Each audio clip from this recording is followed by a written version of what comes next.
Everybody, welcome to another episode of Purple Insider Hot Routes. Once again, Matthew Coller and Manny Hill. And Manny, I'm glad to have you here tonight. I'm always glad to have you. But when anything historic related happens, I feel like you're the best person to have on a show. And the Bears, as we speak right now, are channeling the ghost of Dick Butkus and his soul into a 17-point lead over Washington. But Butkus passed away today at the age of 80.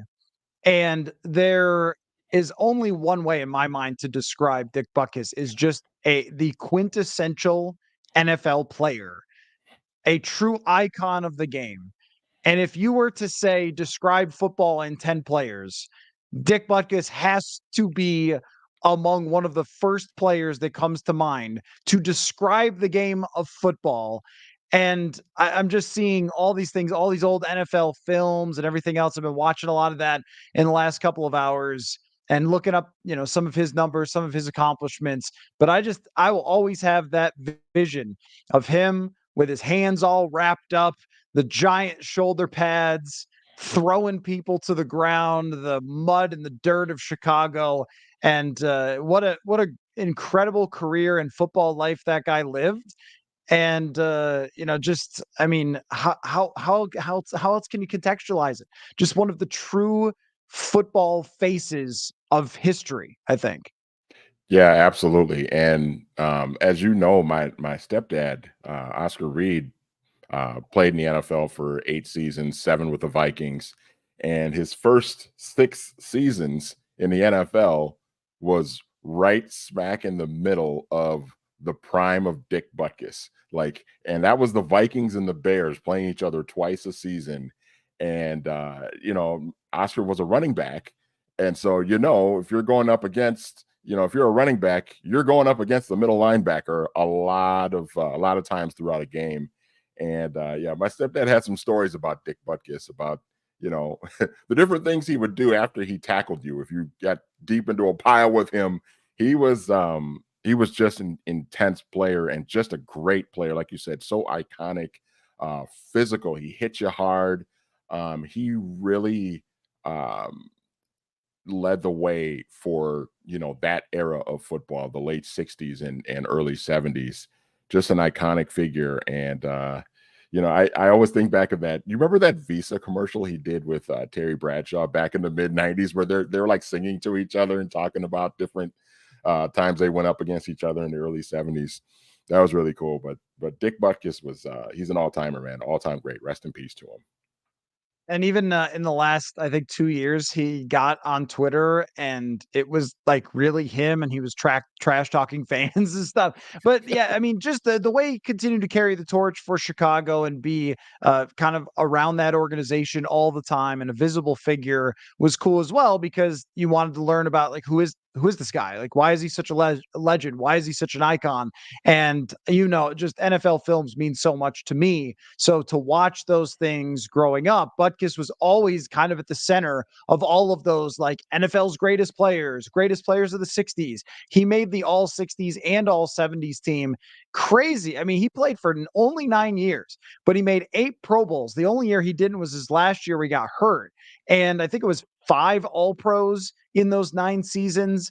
And the stat I was just watching, one of those old clips that they brought up, was that he caused individually 47 turnovers in his 9 seasons, which is nuts. Like, he would intercept passes and he could catch the ball and run with the ball, like as being this giant hulking player.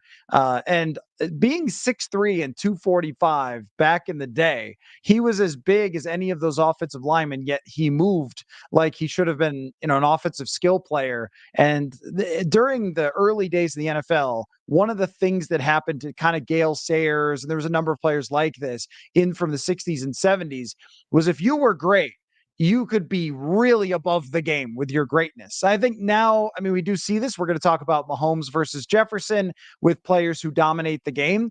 But in that era, there were some that the gap between them and the next best player was very wide. And so the gap between like Dick Butkus and the next best was very big. And so there were a few guys that just kind of ran the league at that time, and he was one of them. So rest in peace to an all-time legend in Dick Butkus. And I think if you're talking about all-time greatest players of the league, you're going to put him on any list. That's you're going to start kind of with him in that same vein as the Johnny Unitises and all the way through the era of some of the greatest players. Yeah, and he was I think one of the sort of a fun factoid about him was that guy was Illinois through and through. Born and raised in Chicago, played college football at the University of Illinois for the Fighting Illini, and then played his entire pro career with the Chicago Bears. I mean, if you're talking about iconic sports figures in the state of Illinois, the history of the state of Illinois, obviously Michael Jordan gets talked about, but Dick Butkus is like Illinois through and through. Just an amazing, amazing, iconic figure, and just a great player. So let's talk about.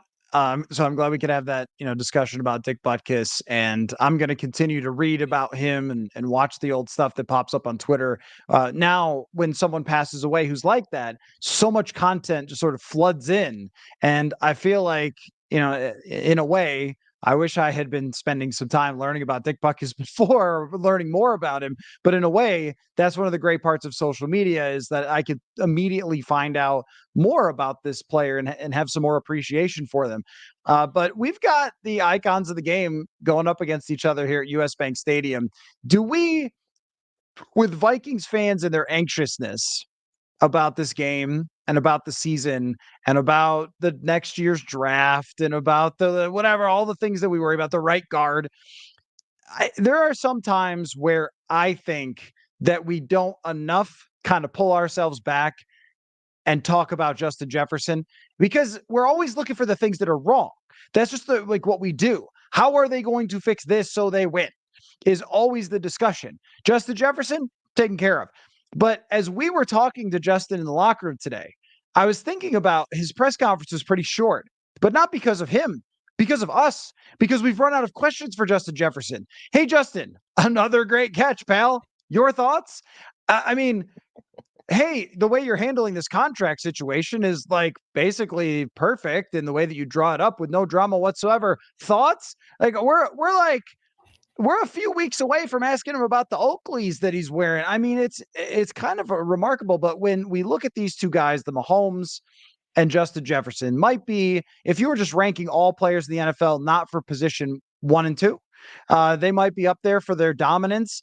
And I want to kind of appreciate that going into this game, just the pure sheer excellence and dominance of these players without talking about like the guard or something. Because what Jefferson is doing so far is so utterly dominant that you can only start putting him in the categories of the great players of NFL history at his position. No question. And I think when you think about the wide receiver position, it a lot of times it is dependent on the quarterback being able to get him the football and the offense being designed for him to get open and be able to make plays. So you're kind of relying on other people to kind of do their part so that you can shine and be special. And you look at the way Justin Jefferson is so dominant. It's hard to be a wide receiver, to be a dominant player when you're a lot of times the average guy in that position might get the ball 4 or 5 times a game. I mean, the average good player. Um, but the way that he's able to get himself open to make just unbelievable catches, he's so technically sound with the way he runs his routes. You throw the football in his direction, he's gonna catch it. Um, I mean, it's just astonishing. And I'm with you. Like you kind of just run out of words to describe him and really kind of grasp how incredible he is and how dominant he is. And I mean, how many times have we, seen a wide receiver be viewed as like the best player in football? It doesn't happen a lot. It's usually a quarterback And even a lot more times it's like a defensive player or something like that. That's, a linebacker or a defensive tackle or some sort of pass rusher or something like that. But for a wide receiver to be viewed by several of his peers as the best player in football, or at least like one of the two or three best players in football, it just goes to show you how incredible this guy actually is. And sometimes we don't until we've thought about it for 10 years, like really recognize some of it. And I don't mean that anyone missed how great Randy Moss was. Like Randy Moss brought Minnesota fans in ways that had never been there before, and national fans. There are people who follow Purple Insider from lots of other states who I will ask, "Oh, so how'd you become a Vikings fan growing up in, Southern California?" Moss. It's always the answer is always Moss. But then in hindsight, as we think about it now, like some of the other stuff sort of fades away with Moss. We just like this guy was one of the icons of the game, and every time you got to watch him, it was a privilege. And we are reaching that standpoint with Jefferson because he comes into the league. His first game, he goes for 175, and you're like, oh, okay, well, that could be something to watch.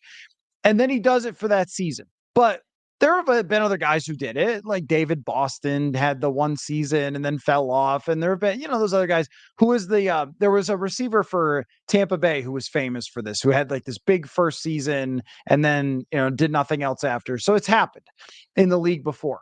Then he does it again, but there's this weird dynamic of like, are they ever really going to throw to him and things like that, right? Enough. And since Kevin O'Connell has arrived, he's become the true centerpiece of the entire team.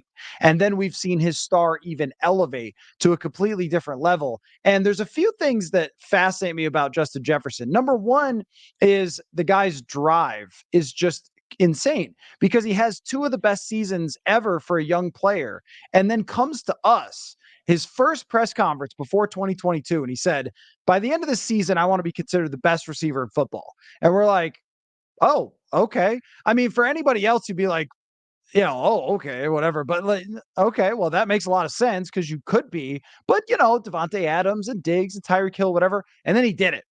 And then he comes back this year and it's like, all right, well, everyone's really going to be putting the attention on him now. Last year, they kind of started halfway through the season, but now it's really coming. And he's just continued to do it and continue to do it. And I was watching a route from him last week. His detail of the routes, it's not with Moss. He had this stuff, but there was this element of like you could just throw it up and he would go catch it. So you just thought, well, he's the freak, right? With Jefferson, he is a freak athletically, but there's such a detail to his game that reminds me of like a Diggs, except for he's bigger than Stephon Diggs. And it seems like every year he just continues to improve and continues to find something to drive him, which I think is like a staple of only the greatest players in sports. Yeah, you kind of look at him and he kind of it seems like he has like different pieces of different elements of other wide receivers built in him. He's got good speed. He runs great routes. He's got terrific hands. He can go deep. He can go intermediate routes. You can hit him with a pass on a screen and he can go and make people miss and make things happen. It's not every wide receiver, even the great ones we've seen in the past, have been able to be like a five-tool wide receiver, a guy that you can basically do almost anything with. It's amazing, man. I'm just kind of blown away. And you think about where he went to college with LSU, that high-powered offense with Joe Burrow and Jamar Chase on the other end, and Thaddeus Moss, Randy's kid, as the tight end there, and there's this great high-powered offense that set all these college records, and they win the national championship. Sometimes when you see offenses like that, you think like, okay, there's a lot of talent here, but like, how will these guys function when they're not together? Like you take Justin Jefferson, if you take Jamar Chase from the other side of Justin Jefferson, the other end of the field, can he be as productive? That sort of thing. And the same thing for Jamar Chase, And the fact that Justin's come to this team and he's turned into the player that he is, everybody knows when you're playing the Vikings, their game plan is to get Justin Jefferson the ball. It's not a secret. And for him to still be this productive, and a credit to Kevin O'Connell as well for, dialing up the right plays and scheming him open and things like that. But when the opposing team knows what you're doing and they still can't diminish his production, it's amazing. It's a testament to him. You know what I really like about the Mahomes and Jefferson comparison or their background stories is they have some things in common. One is that their families had success in sports too. Like being at LSU when his brother was there, it's kind of like playing for a pro sports team with the amount of attention. I forget what the stadium is called, but like it's a crazy, crazy atmosphere. You're playing in national championship contention all the time. And so his family was already like there before he ever had to do that. And then Mahomes, clear, everyone remembers and has probably heard by now that his dad pitched for the Twins and so forth. But that was growing up around a big league atmosphere. And it has never seemed too much for them. The attention has never seemed to rattle them in any way. And even Jefferson politely asking people to stop tweeting him the trades last week. So there's that. That nothing happens that ever seems to bother them. Like nothing that anyone is saying, no game that they're going into. They never seem to they get emotional on the field as competitors, but never feel like, oh, they're sort of out of their element in any way. The other part of it is that both of them were underappreciated coming out in the draft. And because I think that if you're talking about number one overall picks, Patrick Mahomes, he would have been up there with Peyton Manning if you knew what he was going to be, Peyton Manning or John Elway or like the greatest top picks ever. But he wasn't because there were flaws in his game, or at least the traditional way of viewing a quarterback's game. And then with the footwork and all that. And then with Jefferson, it was, well, he only plays in the slot. And so then there's this cool discussion of, well, what did we miss? What did we miss? And I did an article about this once with Jefferson, and it really boiled down to that teams were concerned that he couldn't beat people on the outside, which now seems like the funniest thing ever. And it really comes down to Mahomes' footwork, which seems like the funniest thing ever because his footwork doesn't matter with his arm strength and his pocket presence. But I love that both of them have carried this chip of the shoulder through the draft of people didn't really believe that I was that good, even as a first round talent. And they've made it to the point where they're the top of their craft. I think that's a really interesting story that's similar between those two. Yeah, the draft part of it is especially fascinating when you think about the guys that played the same position as them that were drafted before them, and you just kind of look at that and just shake your head. I mean, you and I have had texting conversations about, the Bears taking Mitch Trubisky over Patrick Mahomes and Deshaun Watson, et cetera, et cetera. I mean, the Eagles have done fine, the last couple of years. Obviously, they're one of the best teams in football, and they were in the Super Bowl last year. But even then, taking Jalen Reagor over Justin Jefferson, I mean, you look at that and can you imagine if Justin Jefferson were on that team right now with the Philadelphia Eagles? I mean, it's just it's remarkable, man. And to see these two guys, at the top of their game and just dominating the way they have, their family background is so fascinating. And I think that the family part of it too is kind of, I think it's played a big role in their drive to be great, because you see that a lot with like guys that are in football families. There's always that sort of that inner competition within their siblings or within their parents that they want to be better, they want to be great, they want to, it's not a serious thing, but it's just sort of that extra chip on their shoulder to be as great as they possibly can and even better than their brother, better than their dad, et cetera, et cetera. So to see these guys do that is just absolutely incredible. So NFL people will say it means something to him is like a common phrase when they talk about great players.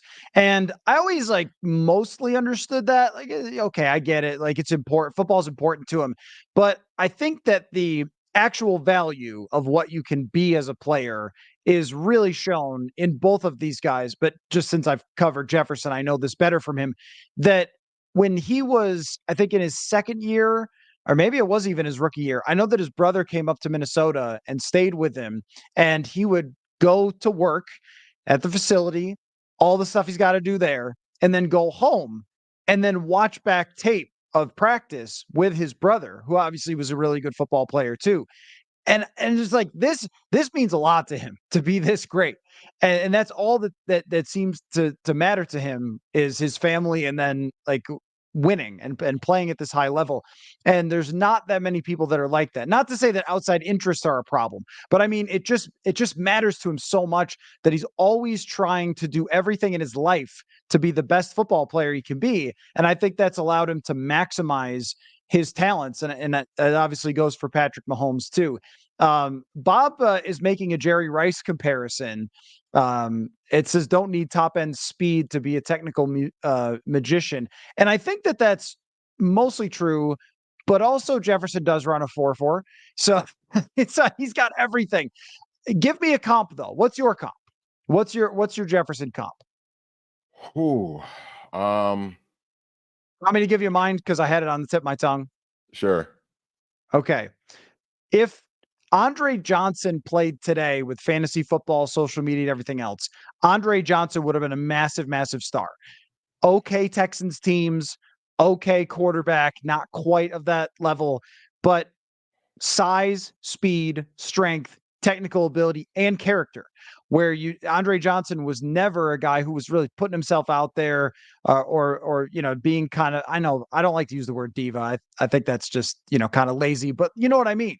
Like just this go about his business, make plays every game, could do anything that he wanted to do on the field. The size, speed, strength combination, always open, always making contested catches if he needs to.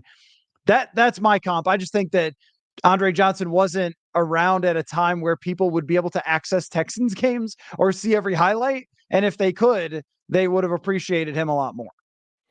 Yeah, I like that one. I was kind of thinking Torrey Holt, like a better Torrey Holt. Mm.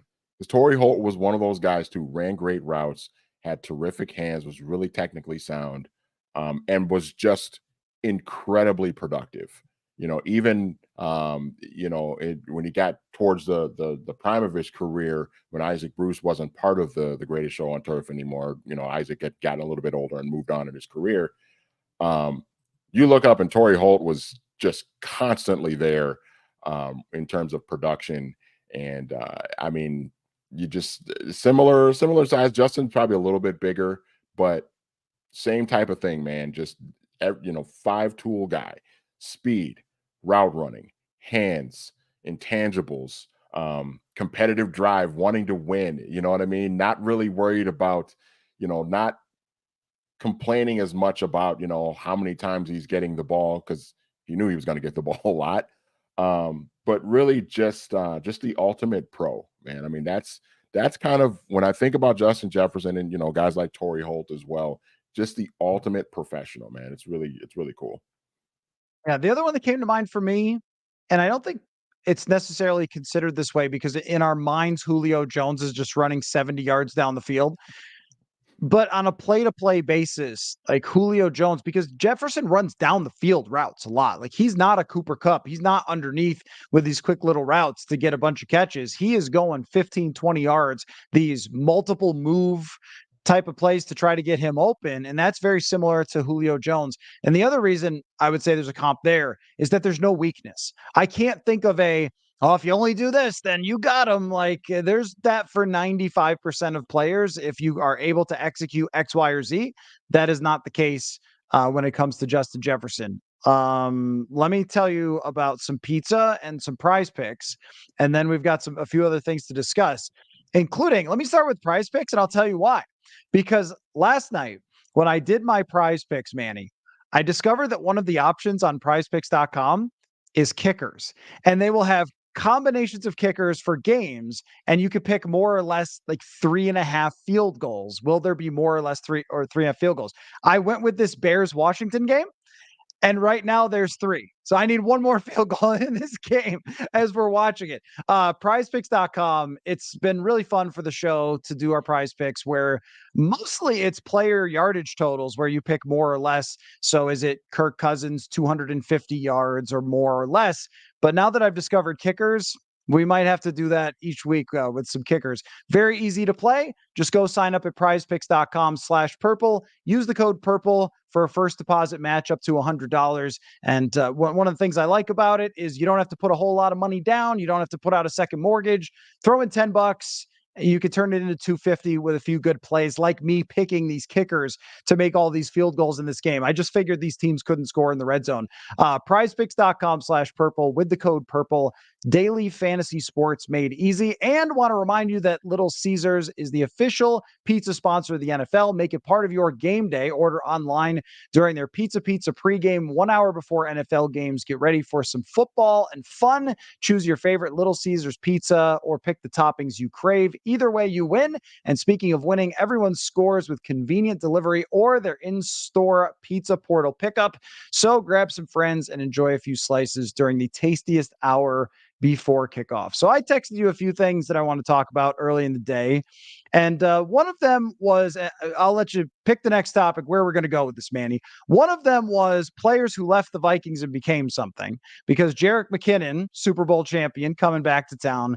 And the other one was just the Super Bowl odds as we stand right now, which still have Kansas City, no shock, at the very top, even if they've shown a little bit of weakness. Which would you rather discuss? Let's go with Super Bowl odds first. Okay, let me give you the top of Super Bowl odds. The 49ers and Chiefs are both, and this I'm going by DraftKings just because that's the easiest one I pulled up. But use your favorite one. This is just DraftKings order. 49ers and Kansas City Chiefs are both plus 550. Then Philadelphia Eagles and Buffalo Bills plus 750. Cowboys, Dolphins are plus 1,000. And then Baltimore, Detroit after that. And the drop off after Detroit is pretty significant because it's Cleveland, Chargers, Jaguars, Bengals, Seahawks, Saints, Packers, Vikings. So there's a pretty clear have and have not to the Super Bowl odds, and it's reflected in the actual numbers as well. Do you think that this order is correct for how you would put them? And if there was a long shot in there somewhere, and I just mean not the Chiefs, not the 49ers, where would you be going? Oh man, it's so weird. I'm looking at the list now. It's so weird seeing the Lions up as high as they are. It's so I mean, it's not a great number, but it's still like it's significant. It's much higher than we've seen the Detroit Lions in the past. Um, yeah, as far as a team that could, maybe surprise some people, um, I'm still a believer in Jacksonville. I don't I don't think that loss at home to Houston, that blowout loss to the Texans, I don't think that's really indicative of the kind of team that they are. Trevor Lawrence is such a talented quarterback. They've got weapons on offense. Defense is probably not great, but I think if their offense can get in gear, it can maybe, carry them on sort of a run that you don't really expect. So Jacksonville's kind of a team that stands out to me that I think could turn it around pretty quickly and maybe jump up the list a little bit. Maybe I might pick the Bears as a long shot, as they are up 20-3 and moving the football. And maybe by the time, if you're watching, if did they gotten into the end zone, they're like, at least Yeah, on my, they just got, so it's 27-3. it's 26-3. I think they're waiting for the extra point. Oh my. Wow. And Yeah. I was buying Washington after last week to week league, Manny. Cole Kmet That touchdown. is crazy. If Justin Fields figured it out right before playing the Vikings, here's something I discovered. This is off topic from the Super Bowl odds, but since the Bears just went up by this many points, they're going to win this game. And all of a sudden, after last week against Denver and now this, two bad opponents, but it gives you a little more pause. How about this, though, Manny? Last night on the show, we talked about whether you believe that the Vikings are cursed and there's curses because Jonathan Harrison dug up this weird Jim Nance curse that the Vikings have had. The Vikings play the Bears right after Friday the 13th. Hmm. Spooky. That's a spooky place, man. Soldier Field is the spookiest place in the league. You walk up, it's like dark out there. There's that one building, I forget what it's called, but it's like lit up. It's got the big columns. It's the museum or something or whatever. Sorry, Chicago people. I don't know what it's called. But in Soldier Field is kind of scary outside. It has that old school like feel. It's fall. There's the leaves coming down. It's going to be cold. It's going to be wet. It's Friday the 13th. Kind of reminds me when they played him on Halloween and had a meltdown there. That's exactly where I'm going. I'm glad you brought that up. I think that was 2016, right? That was the Sam Bradford year. I think on Halloween. Was that a Monday night game? I think it was a Monday night game, right? Mhm. Yeah. Yeah, I remember producing on the radio at that time. I was running the post game call in show at that time, and I remember opening the show with the Michael Myers Halloween music as I was playing like all of these Bears highlights, beating the Vikings that night. Yeah, man, Soldier Field is already historically kind of a house of horrors for the Vikings. You add in, a Halloween element, Friday the 13th element, and if the Bears are like hitting a little bit of a groove here, could be troublesome. Could be. I never counted out. I this year, and this is probably me jinxing this. I changed my rule because I thought so little of the Bears. Normally, my rule, maybe you remember this, when I pick the schedule, I always put an L at Soldier Field, always, every year. And the last couple of years, though, they've gotten wins. Fields has been bad. They're just dysfunctional, tanky organization. So, like, maybe this year I'll change that. That's probably a jinx. And so I apologize when the Vikings go there and lose 38-3 against Justin Fields. That's going to be on me, and I'll take responsibility for that. Going back to the Super Bowl odds, I will not be picking the Bears despite their performance here tonight on Thursday Night Football against Sack Howell and the Washington Commanders. He's Sam Howell could play, except for he gets sacked all the time, so much that the Bears can sack him. That's how bad it's been. The Bills having the third best odds tied with Philadelphia and second best in the AFC are certainly not a long shot. But what they did last week against Miami to me showed what that team can really be over the long run and how we overreact to, crazy week one results that happened with the New York Jets and Allen having that bad game. Since then, they've blown out everybody. They've just smashed everyone's face in, including a great Miami Dolphins team. So that is not a long shot, but I actually think that as of right now, the Bills deserve better odds than Kansas City. I think the Bills are a stronger team than the Kansas City Chiefs. If the Vikings were going to Buffalo now, I would feel like I don't think so. I don't think it's going to happen. Kansas City, you could see them being a little more human. So I think Buffalo deserves actually better odds there. And if we're going long shot ish, I got two teams for long shot ish because obviously we're not going like Falcons or something. The Baltimore Ravens are playing some good football. And I think that what happens sometimes when you change an offense is the early part of the season could be a little rocky. And I think they were just starting to get it last week. Lamar played extremely well against Cleveland. Great defense. So the way that they're playing and their defense, definitely. I would pick the Ravens right now as a bit of a longer shot. And on the NFC side, can we give the Seattle Seahawks some credit here? Like they could get Yeah. after the passer, not just when it's the New York Giants. They have a defensive line that once again is getting after the quarterback, Boye Mafe. He's been extremely good for them.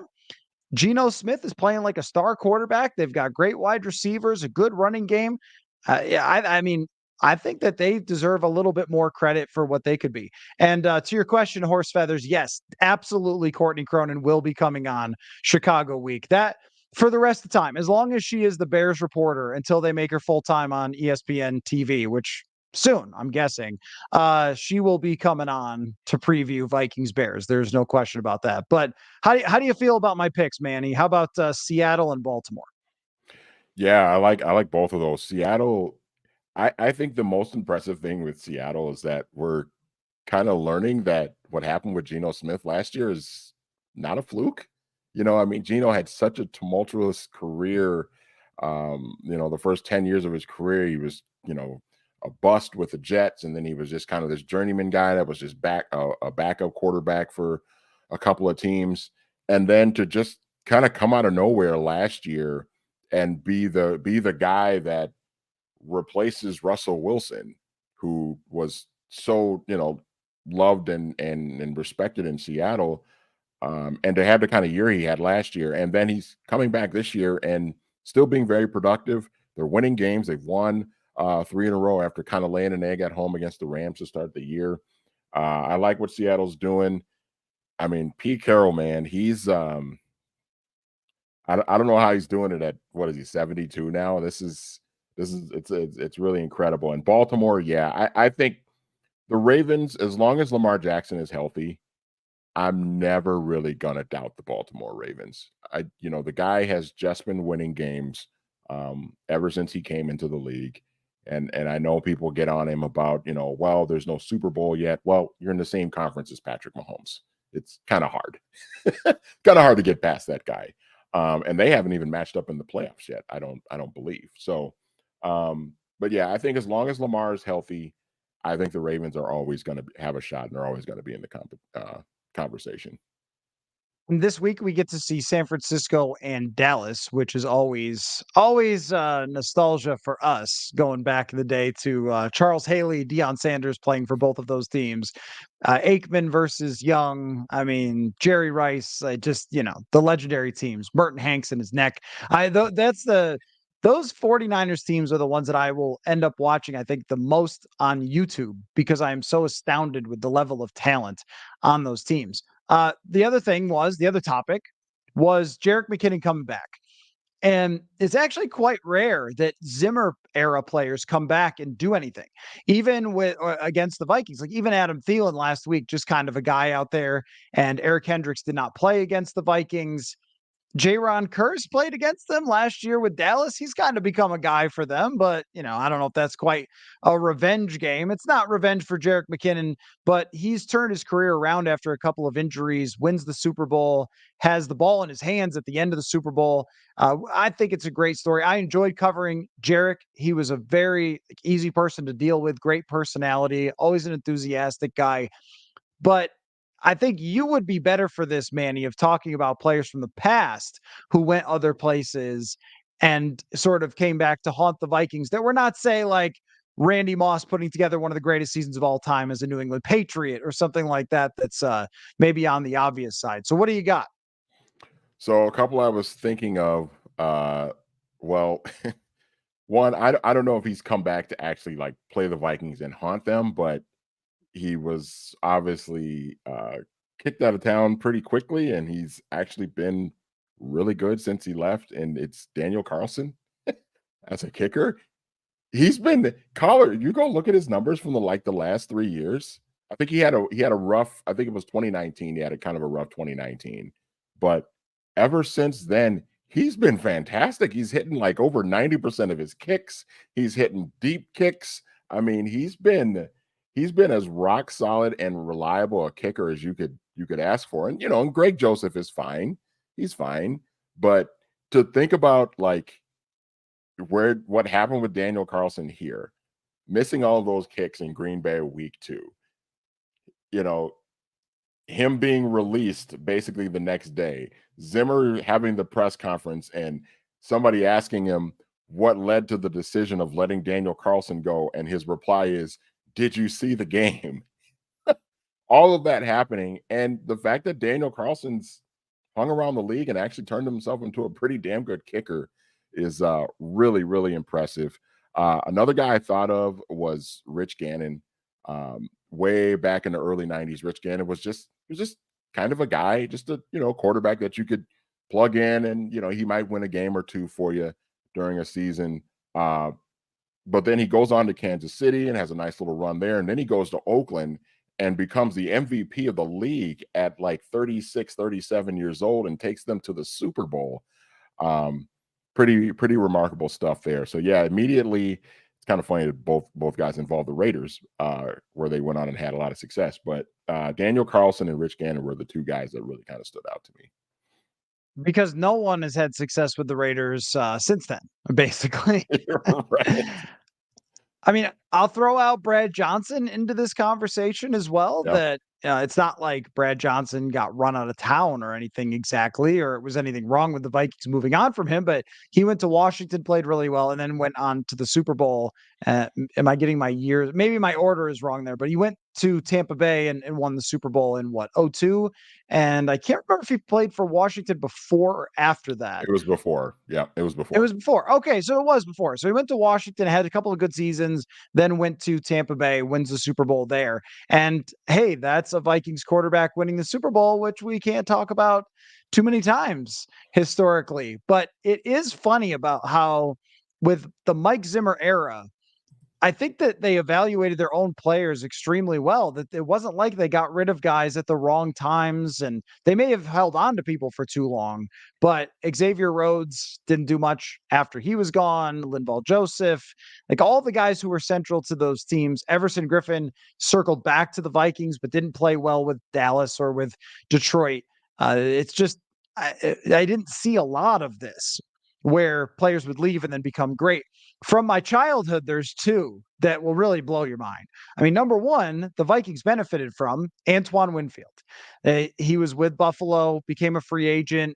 I don't know if they didn't want to pay him, if he didn't want to stay, whatever. It certainly wasn't the weather that was the issue. So he ends up coming here to Minnesota and being great. And he was great in Buffalo too. And when they let him go, it was a total disaster. And who's the other one I was going to think of? Oh, Jason Peters. They had Buffalo had Jason Peters and let him go because they didn't want to give him a raise, and he became one of the greatest left tackles of all time. So, not great, not great. It does happen to everybody. Also, you wanted to talk about the Jets. What did you want to talk about with the Jets? This revenge game has about the least amount of tension or excitement or buildup of any revenge game I've ever seen I in my know. entire life. With Aaron Rodgers, if he was there, then it might have been a little fun, but all the wind is out of the sails, or as Mike Malarkey once said, all the sails are out of the wind. He said the sails are out of our wind once in a post game press conference, and yeah, you know how those things stick. So anyway, revenge game, Manny, yay! Yeah, it's hilarious. I always kind of wonder like how much that even really goes into, maybe in certain situations I could see how there's maybe a little more motivation. But in this particular case with the Jets and Broncos, it's kind of like revenge for your offensive coordinator who got fired from the team, and he probably should have gotten fired because he was not doing a very good job. Really? That's it? I don't know. It did make me think of some revenge games in the past, or games that ended up being kind of revenge games. The one that I thought of right away was Tony Dungy as the head coach of the Colts coming back to Tampa Bay and having that wild, crazy comeback. I think they were down, was it 35-14 in the fourth quarter with like 5 minutes left or something like that. And this was 2003. This was the Buccaneers as the defending champions that got great defense with Sapp and Derek Brooks and John Lynch. They were still together. Um, and Peyton Manning and the Colts hung 3 touchdowns on him in less than 5 minutes to tie the game, and then Vanderjagt hit the crazy field goal in overtime to win. So Tony Dungy going back to Tampa and getting that win was one that came to mind. The Minneapolis Miracle, I always kind of view that as kind of a revenge game. It's the Vikings and Saints, and people think about the '09 NFC title game, and Diggs with the touchdown to win it as well. And then another one that came to mind that was just kind of weird that may fall into the Hackett Jets Broncos category was back in 2018 when the Bills came into the US Bank Stadium and blew out the Vikings. Leslie Frazier was the defensive coordinator for the Buffalo Bills, and of course he had been the Vikings coach about a half decade prior. So those are the three that came to my mind, and also one that just popped up on my mind. Pretty obvious one.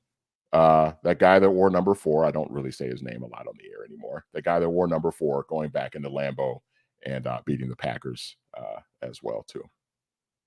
Oh yeah, I mean from a player, yeah, revenge game. There's a lot of history there with Favre winning both games that year against Green Bay, which you probably wouldn't have expected. Also, the one thing about this one that's made it particularly lame is Aaron Rodgers trying to be like. I mean, think of everyone's lame. Okay, in this whole thing, Sean Yeah. Payton is lame. He's lame for saying it. Like Sean, you better back it up then. And they haven't. They haven't. They beat the Bears on the last second kind of thing. So congrats on that. But they've been horrendous. So they had 70 put on them. Well, if you're going to call out somebody else's coaching job, then you better, improve on it. Although I think that their offense is much better than it was under Nate Hackett, and Denver can at least score some points, unlike last year. Still, you got to win football games if you're going to talk trash. But then Rodgers was like, keep my coach's name out of your mouth. You're like, whoa, or what? You gonna hit him with a trident? Like, what are you gonna do about it, Rodgers? You gonna fight him? He's like 60 years old. Like, oh no, Rodgers, the worst trash talker I've ever seen in my entire life. Is it not clear that Aaron Rodgers was not popular in high school? He's the only guy who ever made NFL quarterback who was not popular growing up. He was not a jock. He was probably just a dweeb who didn't know how to talk trash at all.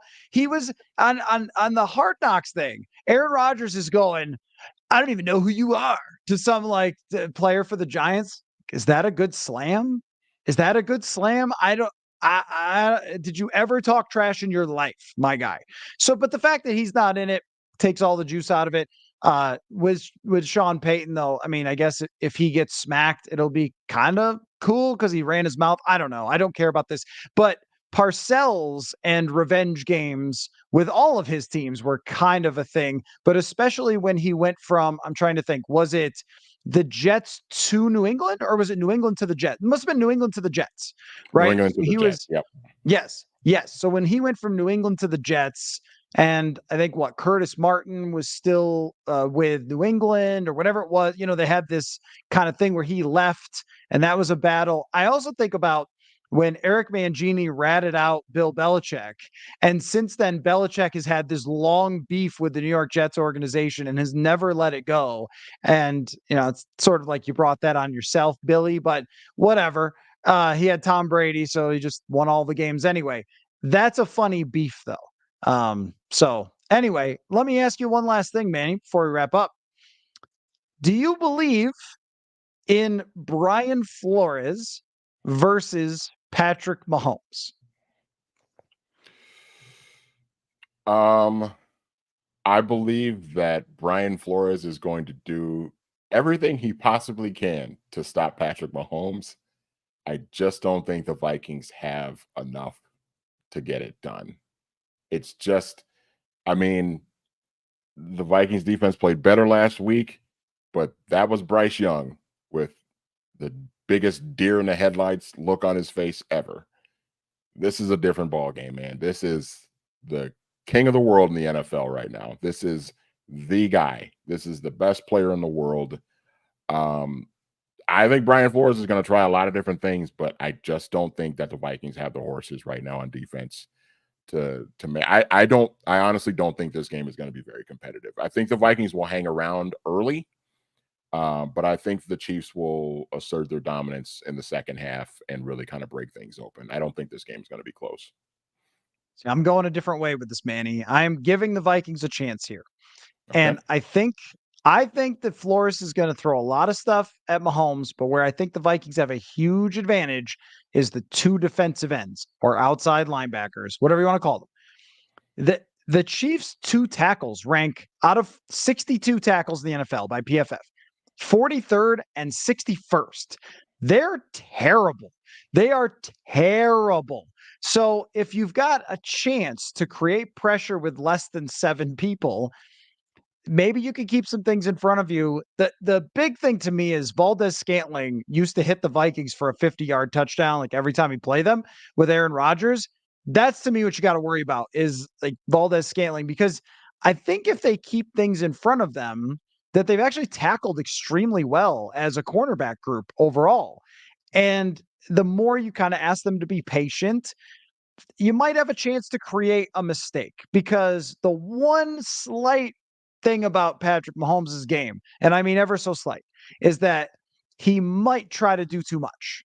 And he might make a mistake because of that, or throw a ball that a guy's not expecting and have it bounce off his dome or whatever. Like that, that is the only chance you have.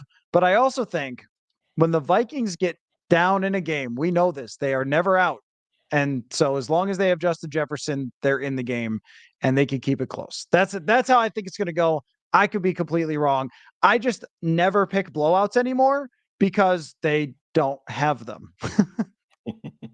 Yeah, that's true. I think that the biggest thing too is if the Chiefs, I mean, obviously it kind of goes without saying, if the Chiefs put up points, if the Vikings are going to have a chance, they're going to have to match them. I is Dalton, is this the week that we see Dalton Reisner? I don't know. I say that because I'm a little bit concerned with Ed Ingram having to deal with Chris Jones. I mean, that's could potentially be a problem.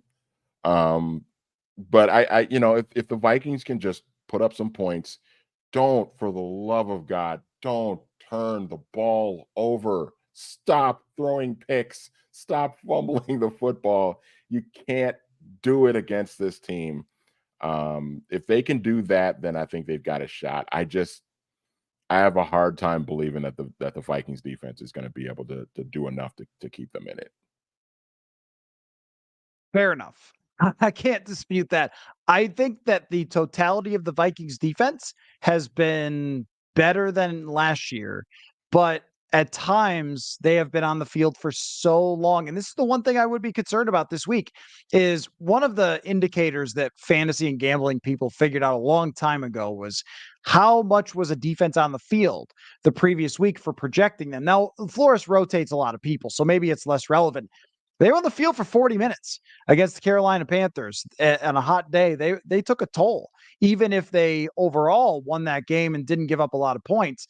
And if that team can keep you on the field, Kansas City will do the same thing, except for they'll finish the drives. That was Carolina moved the ball to the goal line, kicked a field goal, moved the ball into Vikings territory, fumbled it away, moved the ball, got sacked by Harrison Smith. They were in position in that game to score 28 points, and they just didn't do it. Kansas City will not give that to you. I'm going to end the show with this, Manny. Jonathan Harrison did us a favor. I forgot to play this earlier, but Patrick Mahomes talked about Justin Jefferson, and Justin Jefferson talked about Patrick Mahomes, which is just cool. So I'm going to play those, and then we will say goodnight. Here's Mahomes on Justin Jefferson. Yeah, no. First off, Justin Jefferson. I mean, he's great. I think it's talent, being able to recognize coverages, and I think what people really don't understand is how physical he is catching the football. If you watch the games, man, I mean, he'll go up there and get it. He'll put his body on the line. You can tell he loves competing. He loves winning. And so I think that's what makes a lot of great players in this league, and that's why he's had so much success so early in his career. I mean, it's special. When you talk about him, you kind of got to put him in a conversation by itself. It's something that you cannot teach. The different throws that he make, just the different reads that he have, it's crazy. It's crazy to see on film, but. I always feel confident in our defense. I feel like we have, the right schemes, and we're going to bring the right pressure to them. So I feel like we're ready. I'm excited about this one, Manny. I know you're just saying they're going to get killed, but I am excited about this. It's going to be quite the weekend of football. I think this is one where I'm trying not to take for granted that I'm going to cover a game between Justin Jefferson and Patrick Mahomes. So I think it's pretty exciting. Yeah, and I'll be totally honest. I hope I'm wrong. I mean, I would love to see this game be close and competitive, and even in a season where it might not be looking great for the Vikings. I mean, a lot can happen between now and the end of the season, but you still sort of relish in these matchups. When you see great player against great player, and this is the first time the Vikings will go up against Patrick Mahomes ever. The last time they played the Chiefs, Mahomes was injured, and it was Matt Moore, and so to get the opportunity to see the hometown team play one of the great players in this league against one of the great teams in this league is going to be really exciting. All right. Well, we'll see what happens. Good stuff, Manny. Thank you all in the comments and, of course, watching live on YouTube for joining. And it'll be Dane Mizutani and myself on this very channel, or, of course, as always, on the podcast side after the game. And it's either the season is very much on and this team has a great chance at the playoffs, or who's watching football with me next Saturday to check out some quarterbacks. So that's the difference here. So we'll see how it goes. But thanks, Manny, for your time. As always, super fun. And thanks everybody for watching / listening. And we'll talk to y'all later. Football.